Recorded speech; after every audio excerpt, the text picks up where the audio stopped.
আল্লাহকে ভয় করো, আল্লাহকে ভয় করো। কারণ মানুষের মধ্যে আল্লাহর ভয় এসে গেলে ওই মানুষটার দ্বারা গুনাহ হয় না। আজকে কত মানুষ আছে দুনিয়ার স্বার্থে আন্ধা হয়ে, অন্ধ হয়ে, ধান্দায় পড়ে মানুষের মাথায় বাড়ি দিতেছে, জুলুম করতেছে, আপনার অপহরণ করতেছে, ছিনতাই করতেছে, খারাপি করতেছে, হ্যাঁ, ব্যবসার তেজারের মধ্যে ঠগাইতেছে।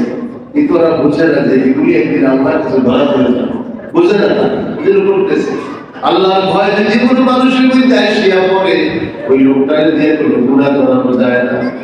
হযরত ওমর ফারুক রাদিয়াল্লাহু যখন আবু বকর সিদ্দিক রাদিয়াল্লাহু খেলাফতে করছেন, তখন এসে বলেন আবু বকর সিদ্দিক রাদিয়াল্লাহু কাছে ওমর ফারুক রাদিয়াল্লাহু যে খলিফাতুর রাসূল, আমার মতো ওমরের এই মদিনার কোনো মুসলমানের দরকার নেই।